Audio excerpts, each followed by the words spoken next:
بلکہ پھر ٹوٹیلٹی کے اندر رول ماڈل بناؤ، ان کو پورا کا پورا رول ماڈل بناؤ، ایگزیکٹلی وہی سب کچھ کرو جو وہ کرتے رہے تھے. اسی فیشن کے کپڑے پہنو تم بھی 15 سال کی عمر میں جو تمہاری ماں نے 15 سال کی عمر میں پہنے تھے. تم بھی وہی دال چاول کھاؤ جو تمہاری اماں کھاتی تھیں 12 سال 15 سال کی عمر میں. تم بھی چھوڑو کمپیوٹر، تم بھی چھوڑو colour T V, black and white دیکھو.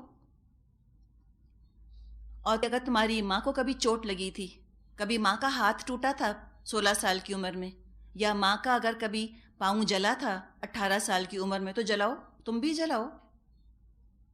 تم بھی وہ ساری غلطیاں کرو جو تمہاری ماں نے کی تھیں، اس لیے کہ تم کہہ رہے ہو نا ہم تو وہی کریں گے جو آپ کرتی تھیں، اور جب آپ کی عمر کو ہوں گے تو درست ہو جائیں گے. تو کوئی بچہ نہ مانے اس بات کو. ہوتا یہ ہے کہ مادی چیزوں میں، مٹیریل چیزوں میں تو وہ چاہتے ہیں کہ ماں باپ سے بہتر ہوں، اور دین کے معاملات میں چاہتے ہیں کہ ماں باپ بہتر رہیں. ہو کیئرس، یہ اور بھی نیک ہو جائیں، ہم سے نہ کہیں. یہ تہجد پڑھتے ہیں، یہ 5 وقت نماز پڑھتے ہیں، یہ کہیں ہم سے نہ کہیں ہاں KFC ہمارے بغیر نہ کھائیں، یہ امریکہ ہمارے بغیر نہ جائیں، یہ وہ اتنی خوبصورت گاڑی میں نہ بیٹھیں ہمارے بغیر.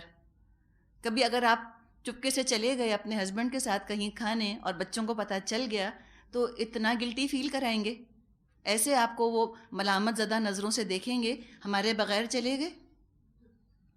تو وہ تو پسند نہیں کہ ماں باپ جو ہیں وہ اپنی جسمانی حاجات پوری کر لیں، اور روح کا معاملہ اس کا کیا ہوگا.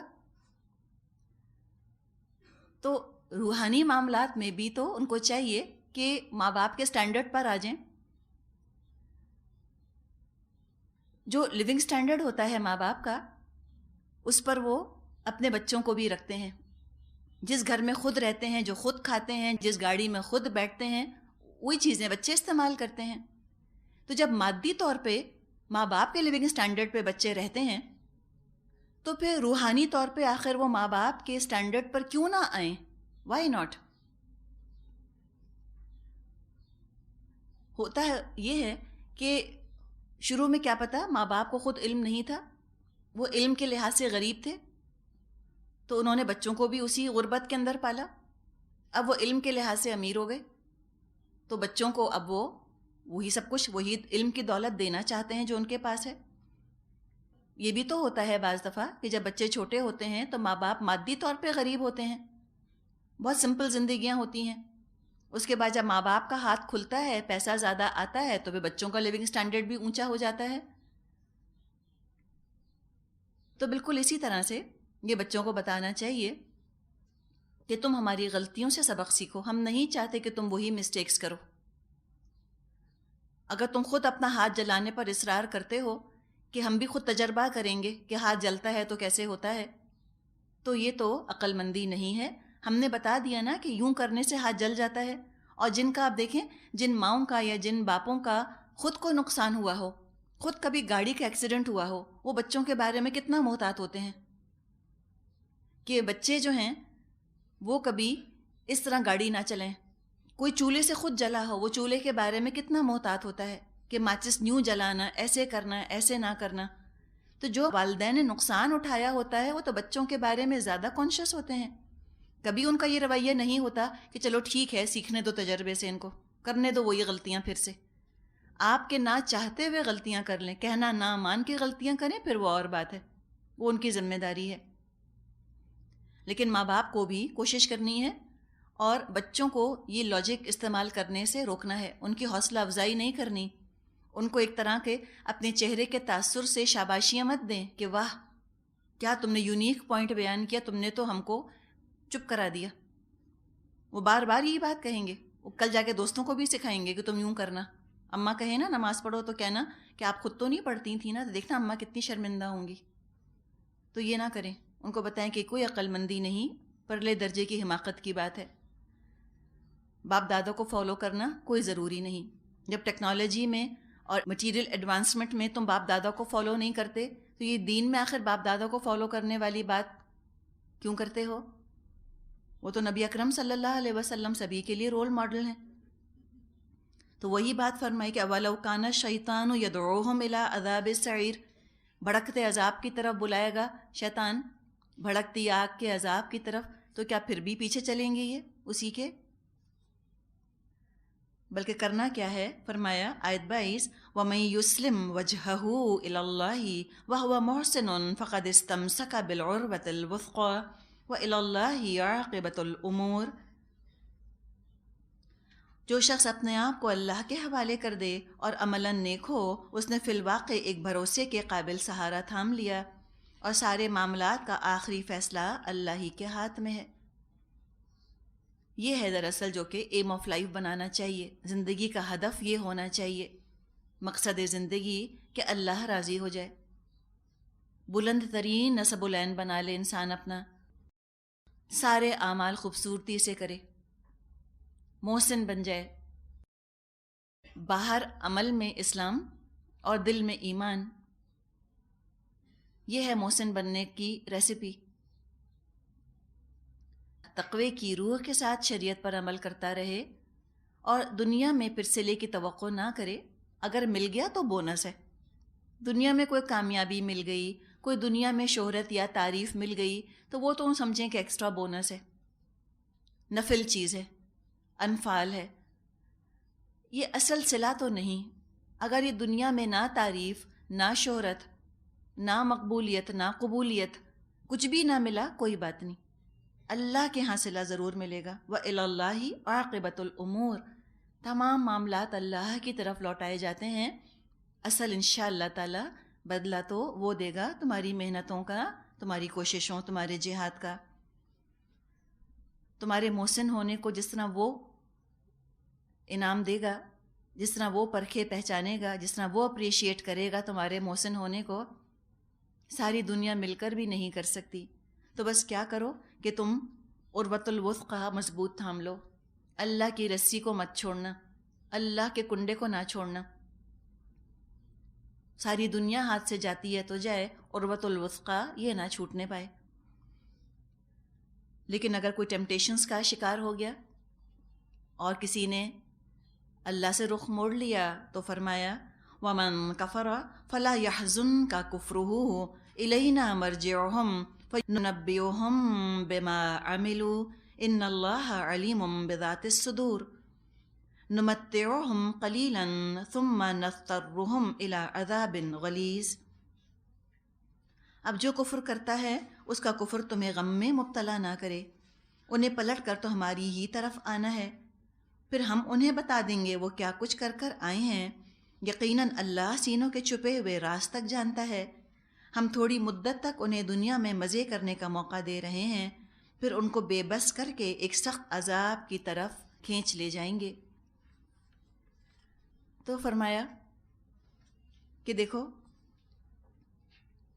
اللہ سب کے دلوں کے حال سے واقف ہے، اگر واقعی کوئی ناسمجھی میں غلطی کر رہا ہے اللہ تعالیٰ اس کے کنفیوژن کو، اس کی لا علمی کو دور فرما دے گا۔ اگر کوئی جان بوجھ کر حق سے دامن چھڑا رہا ہے، بہانے بنا رہا ہے فرار کے طور پہ، تو اللہ اس کی چال کو بھی خوب جانتا ہے، کس کا بہانہ حقیقی مجبوری ہے، حقیقی معذوری ہے، اور کس کا بہانہ صرف بہانہ ہے اور فرار کے طور پہ بنایا گیا ہے۔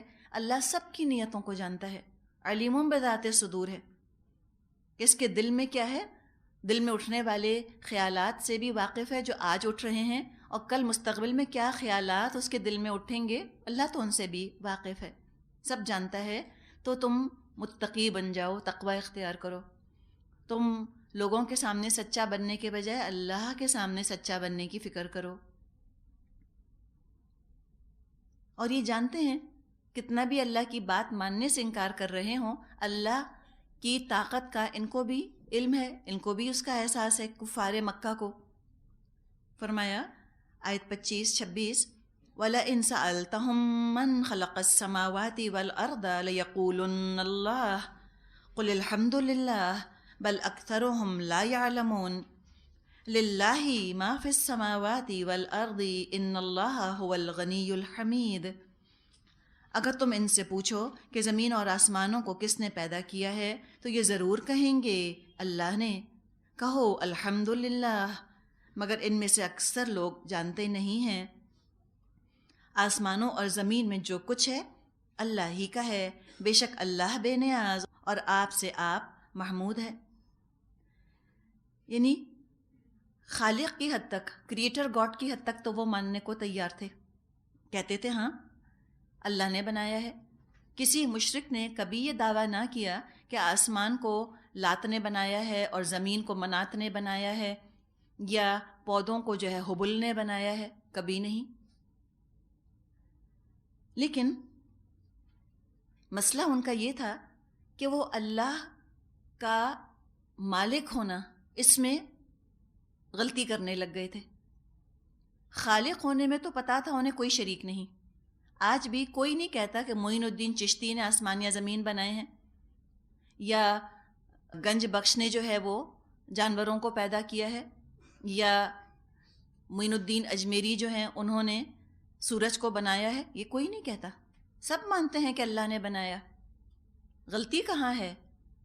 اللہ کی ملکیت میں شریک کر دیتے ہیں، اللہ کی مرضی میں شریک کر دیتے ہیں، یہاں شرک شروع ہو جاتا ہے کہ نفع نقصان میں جو ہے ان کا بھی تھوڑا سا ہاتھ ہے۔ اللہ بلا شرکت غیر مالک نہیں ہے، بلکہ اختیار کے اندر شرکت ہے۔ اللہ جو چاہے گا وہ ہوگا، اور فلاں دیوی دیوتا چاہیں گے تو وہ بھی ہو جائے گا۔ ان کی بھی چاہت کی کوئی اہمیت ہے، ان کی بھی مرضی کی کوئی اہمیت ہے، ان کی رائے کا بھی کوئی وزن ہے اللہ کی نظر میں۔ تو مطلب ان کا یہ تھا کہ اللہ نے کائنات بلا شرکت غیر بنائی ہے، وداؤٹ اینی پارٹنرز، لیکن کائنات چلانا بڑا مشکل کام ہے، چونکہ لہٰذا اس کو چلانے میں اللہ کو مددگاروں کی ضرورت پیش آئی، نعوذ باللہ۔ تو لہٰذا حکومت چلانے میں بہت سارے شریک ہو گئے ہیں، اور سب کی رائے جو ہے وہ وزن رکھتی ہے۔ تو یہاں فرمایا کہ غلط، اللہ ہی کا ہے، مالک بھی اللہ ہے، للہ ما فی السماوات والارض، تخلیق بھی بلا شرکت غیر ہے اور ملکیت بھی بلا شرکت غیر ہے۔ کسی کی شرکت نہیں ہے کائنات کو چلانے میں، کسی کی مرضی جو ہے وہ کاؤنٹ نہیں کرتی، اللہ کسی سے مشورہ نہیں لیتا، اللہ کو کسی ایڈوائس کی ضرورت نہیں۔ قرآن میں آتا ہے نا کہ اللہ تعالیٰ اپنے فیصلے فرماتا ہے وَلَا يَخَافُ عُقْبَاهَا، اور کوئی ڈر نہیں اللہ کو کہ کوئی اللہ سے پوچھ لے گا کہ بتاؤ آپ یہ فیصلہ تم نے کیوں کیا۔ اللہ سے سوال جواب کرنے والا کوئی نہیں، اپنی ذات میں خود وہ قابل تعریف ہے، کسی کا محتاج نہیں ہے، حمید ہے، غنی ہے ہر ایک سے وہ، اور غنی اس طرح سے بھی کہ وہ تمہاری عبادت، تمہاری اطاعت سے بھی غنی ہے، تمہارا محتاج نہیں کہ تم اس کو خدا مانو گے تو وہ خدا ہوگا اور نہیں مانو گے تو نہ ہوگا۔ اس کی شان بیان فرمائی جا رہی ہے، آیت نمبر 27، وَلَوْ أَنَّ مَا فِي الْأَرْضِ مِن شَجَرَةٍ أَقْلَامٌ وَالْبَحْرُ يَمُدُّهُ مِن بَعْدِهِ سَبْعَةُ أَبْحُرٍ مَا نَفِدَتْ كَلِمَاتُ اللَّهِ إِنَّ اللَّهَ عَزِيزٌ حَكِيمٌ۔ زمین میں جتنے درخت ہیں اگر وہ سب کے سب قلم بن جائیں اور سمندر دوات بن جائیں جسے 7 مزید سمندر روشنائی مہیا کریں، تب بھی اللہ کی باتیں لکھنے سے ختم نہ ہوں گی، بے شک اللہ زبردست اور حکیم ہے۔ یہ جو بات یہاں فرمائی گئی کہ جتنے درخت ہیں وہ سب کے سب قلم بن جائیں، یعنی ان کی لکڑی لے کر تراش تراش کے تم پینز بنا لو۔ امیجن کریں دنیا میں کتنے درخت ہیں، کتنی لکڑی ہے، اور جو یہ 7 سیز ہیں، 7 سمندر ہیں، اوشنز ہیں، یہ بھی سارے کے سارے روشنائی بن جائیں، تب بھی اللہ کی باتیں ختم نہ ہوں۔ اور ذرا سا بھی مبالغہ نہیں ہے اس کے اندر، اتنا سا بھی ایگزیجریشن نہیں ہے، بلکہ اگر کچھ اگر ہے تو انڈر اسٹیٹمنٹ ہے۔ اب تک جو کچھ سائنس نے انسانوں کو معلومات فراہم کی ہے وہ کیا ہے؟ اللہ ہی کی تو باتیں ہیں۔ ڈسکور کرنے والوں کو اتنا کریڈٹ دیتے ہیں، اتنا ان سے مروب ہوتے ہیں، حالانکہ بنانے والے کے علم، بنانے والے کی قدرت اور خلاقی سے زیادہ مروب ہونا چاہیے۔ ایک پینٹر ہے جس نے کوئی پینٹنگ بنائی ہے، اس کی تو بہت تعریف کرتے ہیں، حالانکہ اس نے نقل ہی تو کی ہے۔ اس نے کہیں سورج ڈوبتا دیکھا تو اس کو اس نے کینوس کے اوپر منتقل کر دیا. منتقل ہی تو کیا ہے. اصل سورج کا ڈبانے والا تو وہ نہیں، قوس و قزح پھیلانے والا تو وہ نہیں. رینبو کیپچر ہی تو کی ہے کسی نے. رینبو بنانے والے سے متاثر نہیں ہوتے. اللہ نے جو حسن بنایا اس سے نہیں متاثر ہوتے جو ہے اصل مصور ہے. اور کاربن کاپی سے اور نقل کرنے والوں سے اتنے متاثر ہو جاتے ہیں، اوریجنل سے امپریس نہیں ہوتے. یہ کون سی عقل مندی کی باتیں ہیں؟ جو کچھ دنیا میں چاہے بایو کیمسٹری ہو، چاہے زوالوجی، چاہے باٹنی، چاہے جیوگرافی، یا کوئی دنیا کا علم انسان لے لے، اس پر اتنا کچھ لکھا گیا ہے کہ لائبریریز کی لائبریریز بھر گئی ہیں. اور یہ کیا ہے؟ یہ دنیا کا علم. یہ دنیا کیا ہے؟ اس کے بارے میں سائنٹسٹ کہتے ہیں کہ پورے کائنات میں اگر ہم دنیا کی حقیقت کو دیکھیں تو وہ کیا ہے؟ جیسے کہ ساری دنیا کی سینڈ، ساری دنیا کی ریت ہم جمع کر لیں. وہ کوئی کر سکا ہے آج تک؟ نہ کر سکا.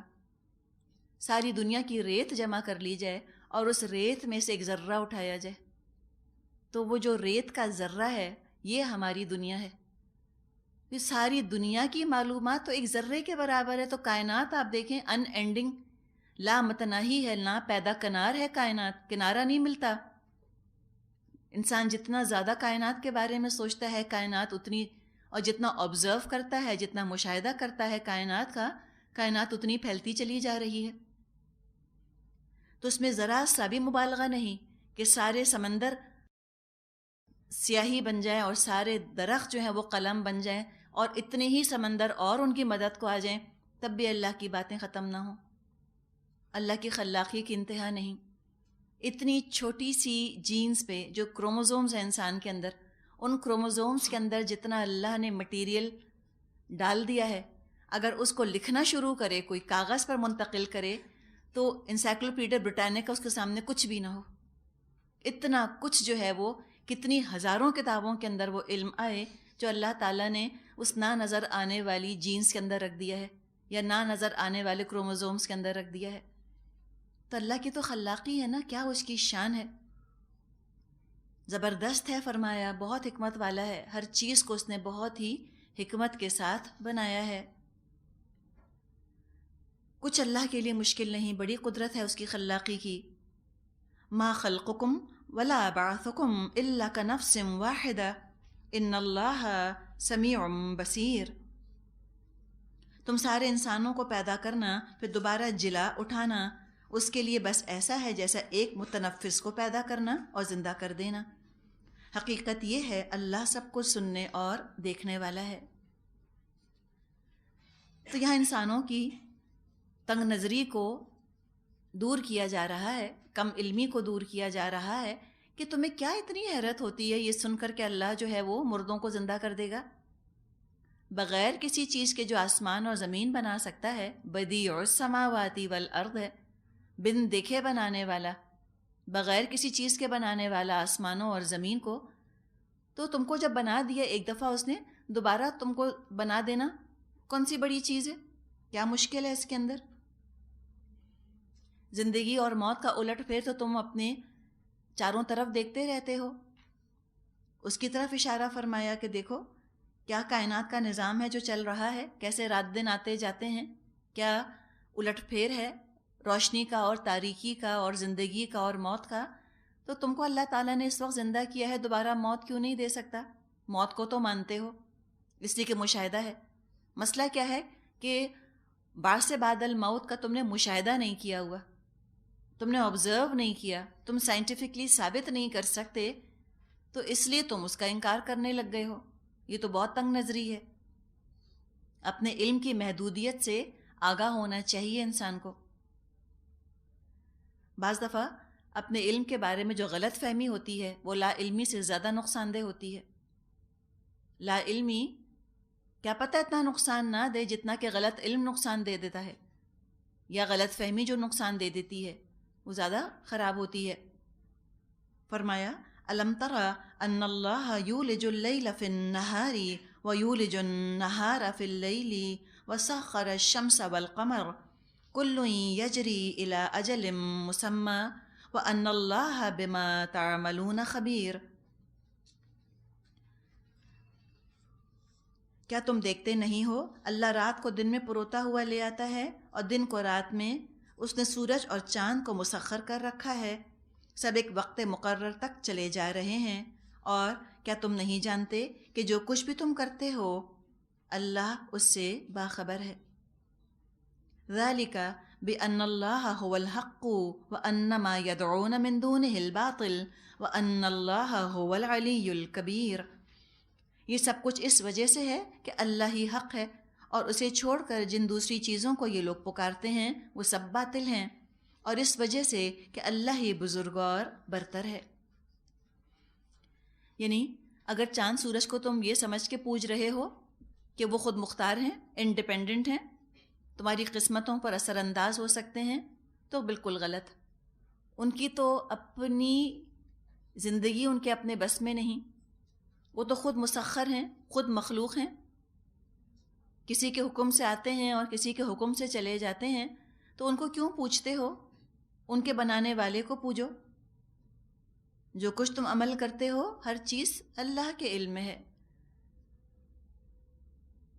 اللہ کے علاوہ جس کو تم نے معبود بنایا وہ معبود نہیں، تمہاری غلط فہمی ہے۔ یہ تو خود سب کے سب اللہ کے محتاج ہیں۔ اللہ ہی سب سے زیادہ اعلیٰ ہے، اللہ ہی کبیر ہے، نہ چاند نہ سورج نہ فرعون نہ کوئی اور، اللہ ہے سب سے بڑا، اعلیٰ، اکبر۔ آگے فرمایا آیت 31، الم تری ان الفلک تجری فی البحر بنعمت اللہ لیریکم من آیاتہ ان فی ذلک لآیات لکل صبار شکور۔ کیا تم دیکھتے نہیں ہو کشتی زمین میں اللہ کے فضل سے چلتی ہے تاکہ وہ تمہیں اپنی کچھ نشانیاں دکھائے؟ در حقیقت اس میں بہت سی نشانیاں ہیں ہر اس شخص کے لیے جو صبر اور شکر کرنے والا ہو۔ دو اہم ترین صفات کا ذکر ہے، صبر اور شکر۔ دین آدھا صبر ہے، آدھا شکر ہے، اور جس میں یہ دو صفات ہوں گی وہ اللہ کی معرفت حاصل کر لے گا، وہ آخرت میں کامیاب ہو جائے گا۔ اور اس کے لیے خاص طور پہ دعا کرنی چاہیے۔ نبی اکرم صلی اللہ علیہ وسلم دعا فرمایا کرتے تھے، اللہم جعلنی صبورا وجعلنی شکورا وجعلنی فی عینی صغیرا وفی اعین الناس کبیرا، کہ اللہ تو مجھ کو بہت صابر بنا دے، اور تو مجھ کو بہت شاکر بنا دے، اور تو مجھ کو اپنی نظروں میں چھوٹا بنا اور لوگوں کی نظروں میں بڑا بنا دے۔ دیکھیے صبر شکر وہی کرے گا جس کے اندر عاجزی ہوگی، جو اپنے آپ کو بہت اعلیٰ اکبر سمجھتا ہے، جس میں تکبر ہے، وہ کہے گا کس چیز کا شکر ادا کروں، یہ تو ملنا ہی چاہیے تھا۔ اور وہ کہے گا صبر کیوں کروں، میرے ساتھ تو بہت زیادتی ہوئی، I did not deserve this، تو میں کیوں صبر کروں، میرے ساتھ تو ناانصافی ہو رہی ہے۔ اور جب وہ اس طرح کی شخصیت بنائے گا، اپنی نظروں میں تو بہت بڑا ہوگا، بے صبری کر کے، ناشکری کر کے، لیکن لوگوں کی نظروں میں بہت چھوٹا۔ اور جس کے اندر عاجزی ہوگی اسی کے اندر صبر اور شکر کی صفت پائی جائے گی۔ اس سے اس کی شخصیت خوبصورت ہوگی، پروقار ہوگی، اپنے آپ کو بہت کمتر حقیر سمجھے گا، لیکن لوگوں کی نظروں میں بڑا باوقار، بڑا باعزت ہوگا۔ تو یہ صبر اور شکر انسان کی شخصیت کو خوشنما بنانے والی دو چیزیں ہیں۔ اور اس کے مقابلے میں کیسے لوگ ہوتے ہیں؟ فرمایا وَإِذَا غَشِّيَهُم مَّوْجٌ كَالظُّلَلِ دَعَوُا اللَّهَ مُخْلِصِينَ لَهُ الدِّينَ فَلَمَّا نَجَّاهُمْ إِلَى الْبَرِّ فَمِنْهُم مُّقْتَصِدٌ وَمَا يَجْحَدُ بِآيَاتِنَا إِلَّا كُلُّ خَتَّارٍ كَفُورٍ۔